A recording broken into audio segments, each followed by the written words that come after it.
Hi everyone and welcome to Germany for Student channel. Today is lesson number 23rd of A2 level of German language course, and today we are going to talk about Wo compound and Da compound. We will see what are they, how they can be used in the sentences, and under what situation we can use these compounds in our sentences. So let's start. Before we start into this topic, first let's have a look at an example. It's important to understand the concept. Therefore, I am starting with a simple sentence. Ich sehe das Auto. I see the car. Now, in this sentence, if we want to use the pronoun of the object das Auto, then we have to use as, because das Auto is a neuter noun, and for neuter noun we have a pronoun as.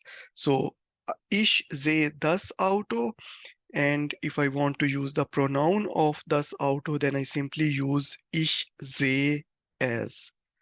Another example of same kind, ich helfe dem Kind. I help the child. Now, here dem Kind is used because helfen is a dative verb. Therefore, we have to use the dative definite article, which is dem, for a neuter noun Kind. Ich helfe dem Kind. Now, if I want to use the pronoun of dem Kind, then I have to use ihm. Ich helfe ihm, because ihm is the pronoun for dative in case of third person singular. Now let's extend this concept a bit further. We have an example. Wir haben uns für das rote Auto entschieden. We have decided for the red car. Now, this is something that we have already learned. It's a participle zwei, or the perfect tense in German language, where we use haben or sein at the second position. We conjugate it according to the subject of sentence, and we use the participle zwei form of verb at the last position of the sentence. So entscheiden has participle zwei form entschieden, so it is used at the last position of the sentence. We learned already that there are some German verbs, when we want to use them, we have to use fixed preposition with these verbs. And entscheiden also belongs to such a category. If I want to use the verb entscheiden, I have to use the preposition für for something that I will decide. Now, here in this sentence, I am deciding for the red car. Therefore, I have used das rote Auto. Now, für is a accusative preposition. Therefore, the next part of the sentence, which is das rote Auto, we have to apply the accusative rule, which means we have to use, and we have to use the adjective ending for a neuter noun in accusative case, which is rote. So this is something that we have already learned. We haven't learned anything new until now. Now, where does this concept of Wofür and Dafür comes? Uh, if I want to ask, Wofür haben wir uns entschieden? For what we have decided. So for what, we cannot use für was haben wir uns entschieden, because here we have a preposition für. Therefore we have to use this wo compound before this für preposition, and we have to formulate sentence or the question with wofür haben wir uns entschieden.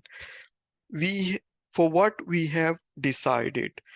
Now, if I have already mentioned about the red car and I want to just use pronoun of the red car instead of using the red car again and again, I, let's say, use the pronoun of this das rote Auto, then I will say, wir haben uns dafür entschieden. We have decided for that. Now, what is behind this dafür is das rote Auto. So with dafür, we are actually referring to das rote Auto. Next example, ich danke ihr für ihre Hilfe. I thank her for her help. Danken is again a dative verb, therefore I have to use ihr from the dative case for her, and für is accusative preposition, and Hilfe is a feminine noun, therefore I will use ihre.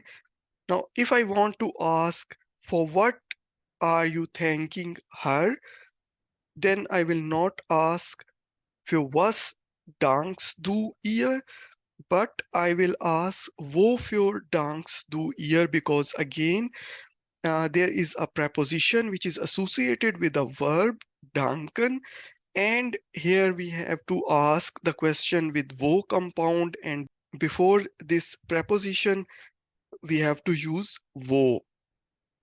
And if I want to use the pronoun of ihre Hilfe, then I will use dafür. Ich danke ihr dafür. There is another concept now that is also associated with this. Let's cover this concept.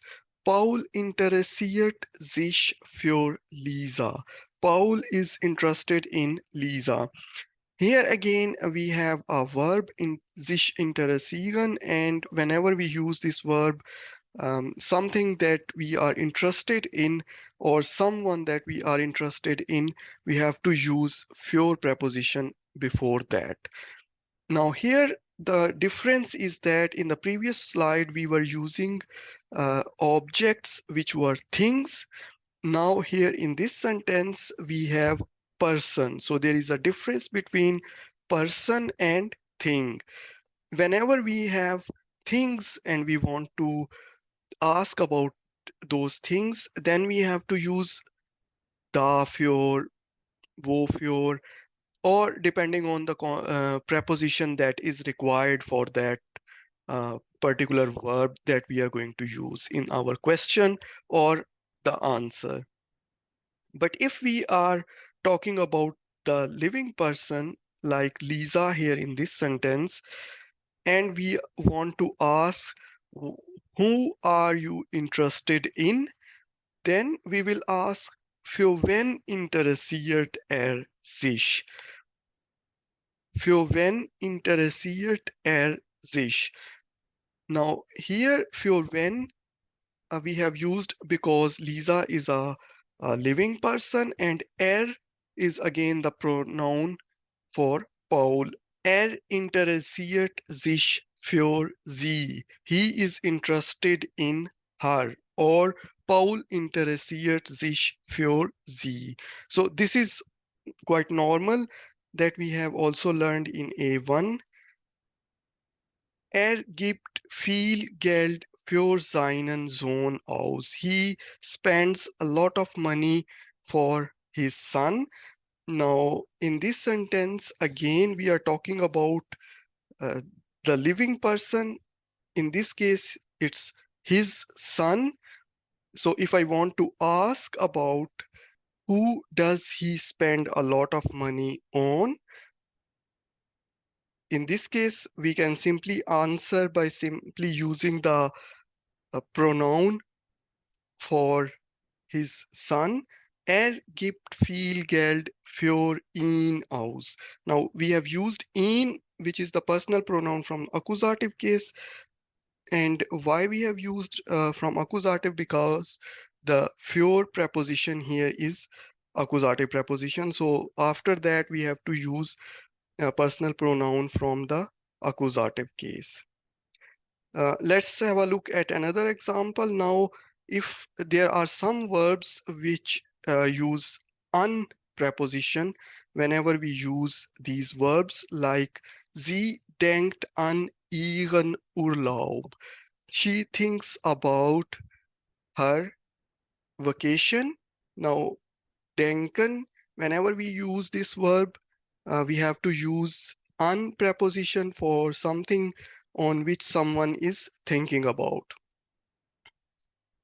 So now if I ask what she is thinking about, for what I will not ask für was, rather I will ask woran denkt sie.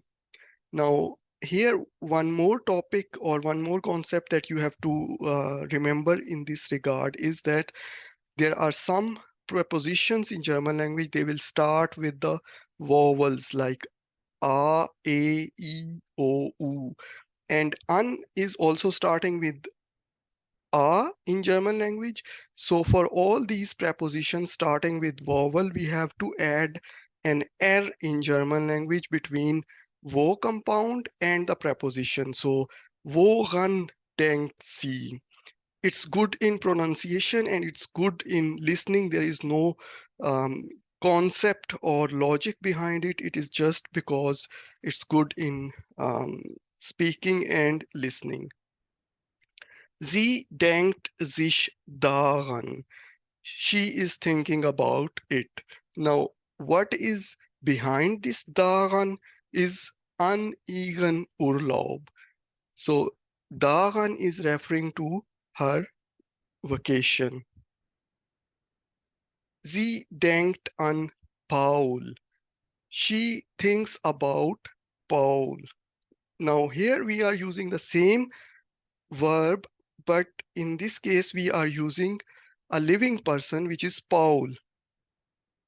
An wen denkt sie? Who is she thinking about? Now, again, the same concept. If we are talking about a thing, then we have to use wo and da compound.